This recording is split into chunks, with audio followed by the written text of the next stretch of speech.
should North Carolina be in the tournament? No. I don't think so. You can't go 1-12 against quad one teams and be in the NCAA tournament. Your strength of schedule to me doesn't matter if you can't beat anybody. You played a lot of tough teams. Yeah, they all kicked the snot out of you. I just don't think North Carolina should be in. West Virginia, much more worthy to be in total than North Carolina, to me, if you look at the resumes. I think playing a strong schedule should matter, but you know what? Also, I think winning some of those games should matter more than playing the tough schedule. So, West Virginia is not in. They get snubbed, sure, but look, I always say this. When you're belly aching and whining and moaning about not being Team 68, that's your problem. How many things did you screw up along the way to put yourself on that bubble?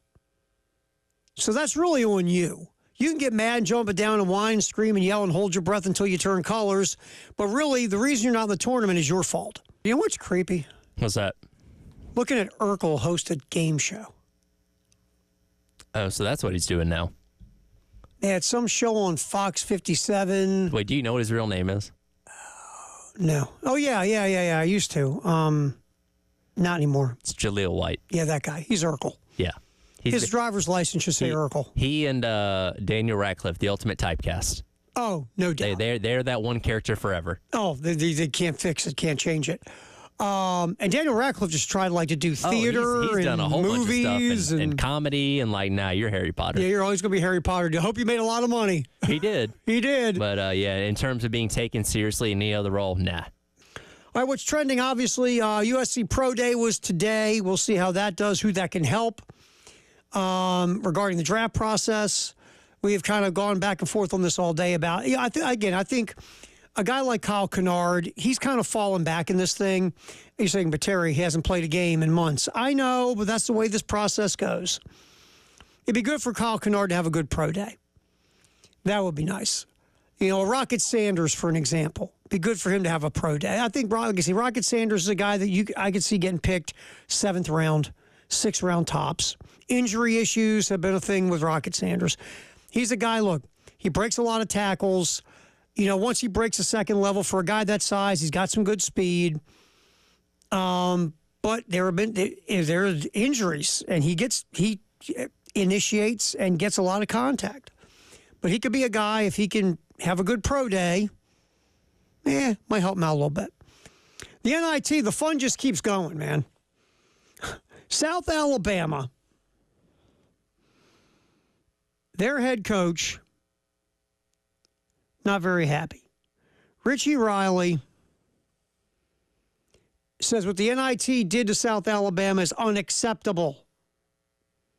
Riley told AL.com he was informed late Sunday evening that his team, South Alabama, had been invited to the NIT because UC Riverside declined its invitation due to a previous commitment to play in the CBI. You're saying, what the heck's a CBI? The College Basketball Invitational, which should be let's be honest, it's NCAA tournament is number one, and number two is who cares? Let's just be real. But if you're ranking these things because you have to, it would be NCAA tournament, NIT, then you would get the CBI or whatever else after NIT. But UC Riverside had already committed to the CBI, so they couldn't take the NIT bid. So South Alabama was extended an offer to play in the NIT. So the coach Riley continues on, quote, I tell Sunbelt Conference Commissioner Keith Gill and NCAA Senior Vice President of Basketball Dan Gavitt, I'm going to tell my guys, the players. They're like, go ahead. So I tell the team. Then Gill and Gavitt call back, whatever time it was, 10:45, 11 o'clock. Dan's like, no, UC Riverside is back in. I hate that we have to do this. The Coach Riley, snaps back, this is unacceptable. You can't do that. The NIT and the Sun Belt Conference called South Alabama's invitation premature in statements released Monday and apologized to the program. I mean, this is just a cluster. I guess here's the way I would look at this. I'm not the commissioner of anything. If UC Riverside told you that they could not accept the NIT bid because they have a commitment to another tournament, you say, okay. Then you offer to South Alabama. Now, if UC Riverside comes back to you and says, we got out of the CBI, you say this is not difficult. Ready? Too late.